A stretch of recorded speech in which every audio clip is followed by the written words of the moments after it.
बिस्मिल्लाहिर्रहमानिर्रहीम अस्सलाम वालेकुम welcome to home biology class 11 biology दा चैप्टर नंबर 7 है और टॉपिक थे Protista the Protista common features या द आम कैरेक्टरिस्टिक्स जी असली राज जी दा द टॉपिक के common features of protesta یعنی protesta کم ارګانیزم چې دي د دې عام فیچرز کم یو دي یا موږ دا ویلې شو چې په دې کې کم ارګانیزم شامل دي د هغې کریکټریسټکس چې دي کم یو دي ځکه چې په خپله دا یو غټ ګروپ دی نو په دې کې چې کم ارګانیزم د هغې خصوصیات چې دي هغه څه دي دا واورئ ځان سره یې نوټ کړئ. اولۍ خبره په دې کې څه ده چې په دې کې داسې ارګانیزم شته چې هغه یونیسلولر دي مطلب دا دی چې د یو سیل نه جوړ دي. د هغې اګزامپل زموږ سره کم یو دي یوګلینا امیبا نو دغه یوګلین او د امیبا نه علاوه نور هم داسې ارګانیزم شته چې هغه زموږ سره یونیسلولر دي او دا دواړه چې دي دا په پروټسټا کې چې دی راځي.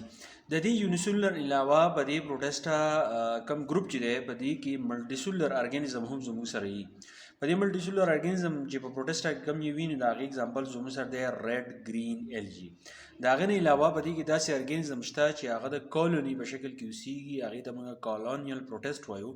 په دې کې زموږ سره ییسټ دی او الجی. ییسټ چې دی دا زموږ سره پنجایي قسم دی او الجی چې دی نو دا هم زموږ سره کریکټریسټکس چې دی نو هغه پکې شته. د پلانټ سایډ ته چې دی کله موږ وګورو اوس په دې کې بعضې ارګانیزم داسې شته چې په هغې کې چې دی مایټروکانډرا او د مایټروکانډرا په بیس باندې د دې په بنیاد باندې موږ دا ویلی شو چې د دې اوریجن چې دی هغه د کوم ځای نه شوی دی. لکه اوس موږ وایو چې انسیسټرل پروکاریوټک سیل بیکیم یوکاریوټک بای مایټروکانډرا. اول به سره دا چلو چې دا ټول زموږ سره پروکاریوټیک مطلب دا دی چې په دې کې نیوکلس چې دی هغه زموږ سره نه نو بیا په دې کې مایټروکانډرا ایولوشن چې دی راغی نو د مایټروکانډرا د وجې نه دا کم پروټیسټ چې نو دا بدل شو سطح دا یوکاریوټیک سیل ته چې دی بدل شو نو موږ دا ویلی شو چې د دې چې کم انسیسټر دي نو هغه اول زموږ سره پروکاریوټس وو وروسته دا زموږ سره یوکاریوټس ته چې دی دا بدل شو. نو دې پراسس ته موږ څه وایو دیس پراسس از کالډ انډوسیمبیوسس. نو دې پراسس ته موږ وایو انډوسیمبیوسس. انډوسیمبیوسس مطلب دا دی چې دوه ارګانیزم دي یو بل سره چې دی هغه اوسیږي. دلته کې زموږ سره انډو راغلی. انډو مطلب دا دی چې په دې پروکاریوټس کې دننه زموږ سره چینجز رالو خو د څه په بنیاد باندې د مایټروکانډرا باندې نو د هغې نه بعد چې دا یوکاریوټس ته چې دی بدل شو نو دې پراسس ته مونږ وایو انډوسیمبیوسس. بیا په دې کې دا خبره ده چې مینی پوزیسډ کلوروپلاست. اوس په دې کې دا ارګانیزم هم شته چې د هغې کریکټریسټکس چې دی د پلانټ سره میلاویږي ځکه چې کلوروپلاست چې کوم یو دی نو دا په پلانټس کې چې دی موجود دي خو په دې پروټیسټ ارګانیزم کې هم زموږ سره کلوروپلاست چې دی موجود دی. نو په کوم پروټیسټ کې چې زموږ سره کلوروپلاست موجود دی نو هغې ته مونږ څه وایو هغې ته مونږ یوګلینوپایټس چې دی دا ورته وایو. یوګلینوپایټس هغه پروټیسټ دي چې په کوم کې کلوروپلاست دی. دا د MCQs دپاره چې دی یاد ساتئ MCQs کې چې دا راتلی شي چې یوګلینوپایټس چې دی هغه څه ته وایي. ښه بیا پکې دا خبره ده چې کامن انسیسټر از ډفټفل کامن انسیسټري مطلب دا دی چې د دې چې کوم انسیسټر دي پای کې لا شک و شبهات دي.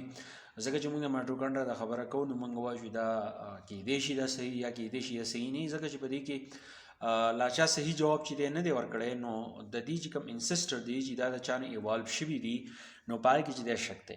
دیر اوریجن از پالیپایلیټک مور اوریجنز. د دې مطلب د اوریجن چې دا د کوم ځای نه راغلی دا پروټیسټ دې ته مونږ پالیپایلیټک دا ټکی چې دی استعمالو. د دې اوریجن چې دی هغه ډېر کیدی شي هر ساینټسټ چې دی د دې باره کې خپله نظریه چې دا هغه پیش کوي. اوس دا پروټیسټ چې دي دا زموږ سره درې قسمه دي. یو زموږ سره انیمل لایک پروټیسټ دي بل زموږ سره پلانټ لایک پروټیسټ دي بل زموږ سره پنجای لایک پروټیسټ دي. دا درې دي او بیا به هر یو د دې په باره کې به ډیټیل چې دی ورکړلی. خو پروټیسټ باره کې دا خبره چې په دې کې یونیسلولر هم شته ملټي سلولر پکې هم شته کالوني په شکل باندې اوسیږي.